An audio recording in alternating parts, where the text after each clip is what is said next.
Happy birthday, Uncle Walt.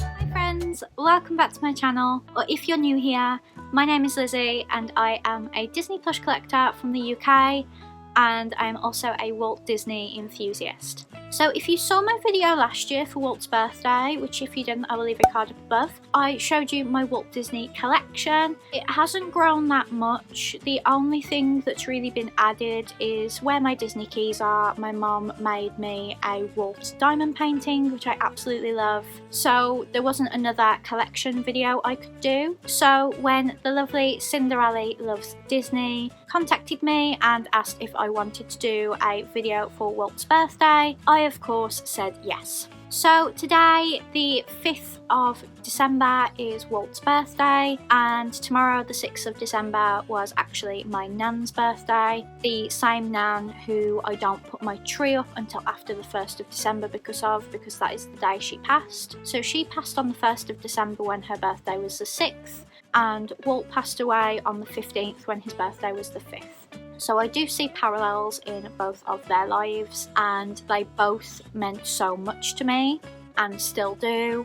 I think about my nan every day, and because of my Disney YouTube channel and my Disney room, I think about Walt every day as well. So when Ali asked me if I wanted to be a part of the collaboration she was planning, of course I said yes. And once you've finished watching this video, make sure you visit my description for the links of all of the channels taking part. So there are some questions that I need to answer, and it wouldn't be a Lizzie and Disney Walt video without me mentioning some of the books I've read, so I'm going to put some book recommendations at the end as well. So question 1 is share a fun fact about Walt, the man himself. So anyone who's read any Disney biography will know that Walt didn't come from a wealthy background. When he was 4, they moved to Marceline, Missouri, where his dad had bought a farm. So his childhood was full of animals, so you can kind of see why a lot of Disney films have a lot of animals dancing and singing with the main characters.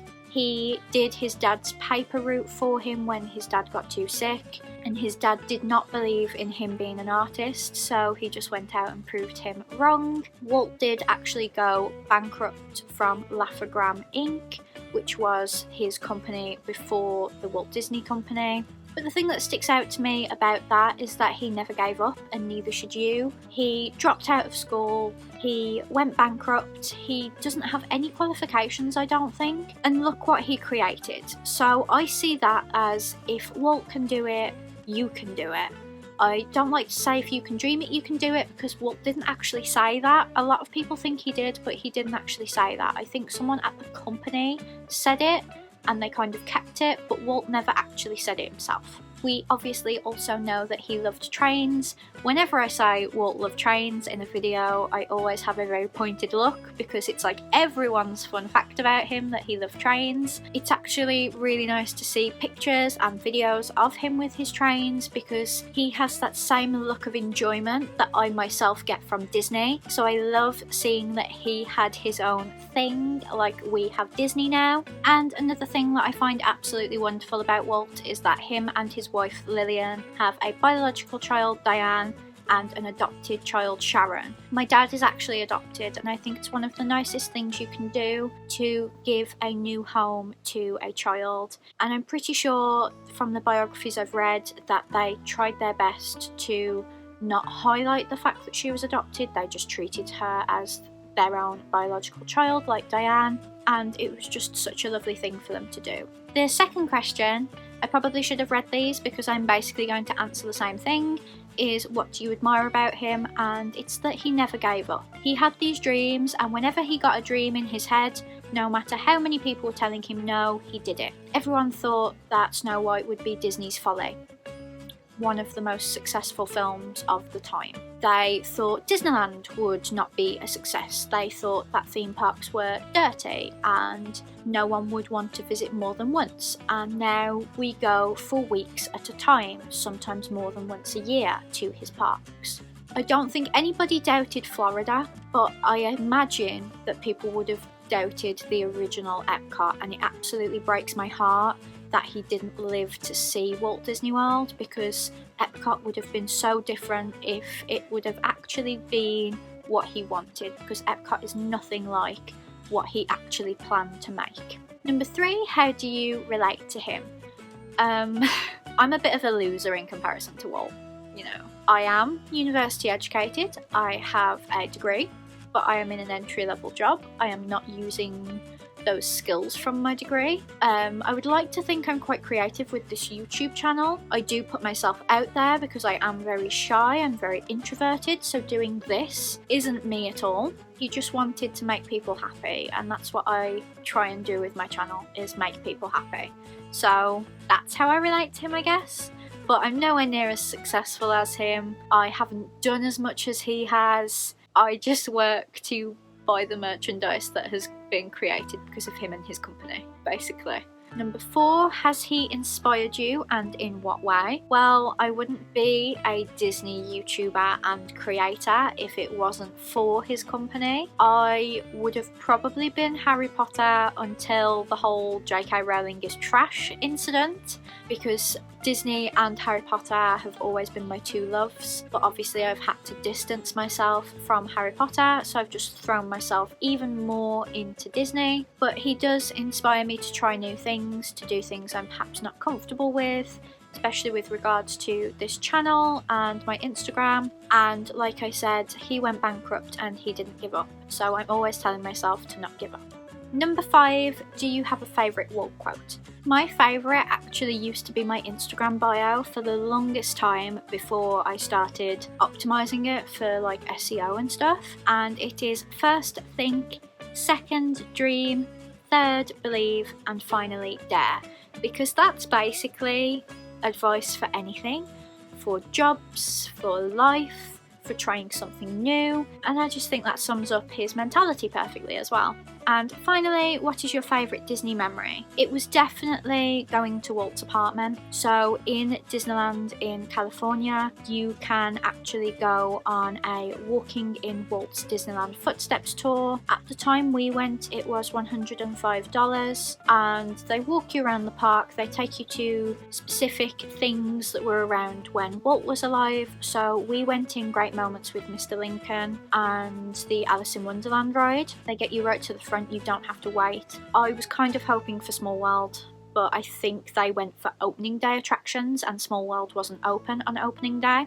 And they basically talk you through like how the park was created, and they played Feed the Birds, which makes me cry because it's Walt's favourite song. If you haven't watched Saving Mr. Banks, I highly recommend it because it's got a lot of Walt in it. Tom Hanks did marvellously, and fun fact, Tom Hanks is actually distantly related to Walt Disney as well, so I think he did an absolutely stellar job. But the best thing about this tour was that they took you into Walt's Disneyland apartment above the fire station. You got to take a picture, so I'll pop that in here. And his shower was specially made for his family, so they had like a tall shower for him, and then they had all these little showers for all the heights of his grandchildren. And I just thought that was so cute because the family did used to stop there a lot, and Walt especially stopped there because it meant that he didn't have the commute to Disneyland every day. On that California trip, we did also go on a Walt tour with the Anaheim Tour Company. They took you to different places. We went to the garage that he started the company in. We also went to the first building that they moved to. We went to where the Hyperion Studios are, which is now a car park.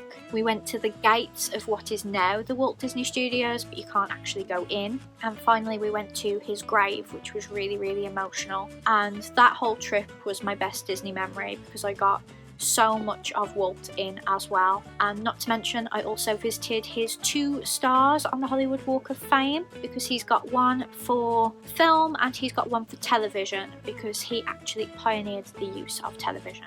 So that is all of the questions that Cinder Ali Loves Disney asked me, and now I'm just going to show you some books. So I believe I got this one from Walt Disney World, I'm not 100% sure. It's the quotable Walt Disney, and it is split into segments, so about family, about animation, about life, all those kind of things. So there is something for every single occasion. I even have a Walt quote in my office because I found one that perfectly matched what we do in our department, so I put that up on my wall. It's never been in the background of my Teams calls or anything because of where it is, but I know it's there, so it's special to me. And then we've got this short book from the Walt Disney Family Museum.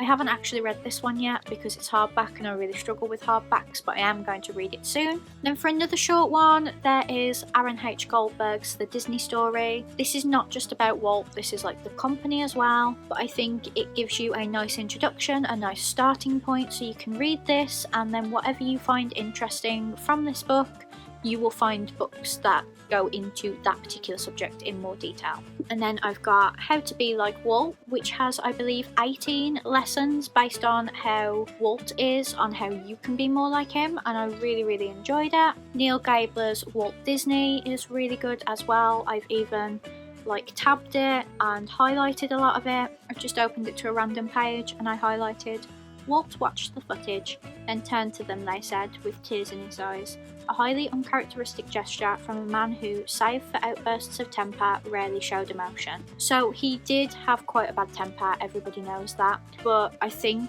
it was because he was so passionate about what he did and he really wanted to do it right. And then the final book I'm going to suggest is called Disney's Land by Richard Snow, and it's all about how they made the park. So just like buying Disney's World that I've just finished reading that was in my November favourites video, this one goes into a lot of detail about how they built Disneyland. So there's whole chapters on where they got the trees from, there's whole chapters about the trains. It's really in-depth, and you've probably got to have gone to Disneyland to really appreciate it, because you can then visualise the things that they're talking about, because there are differences between Disneyland and Walt Disney World, but I highly recommend it. So that was my video to celebrate Walt's birthday. Thank you so much to Cinderella Loves Disney for putting this together.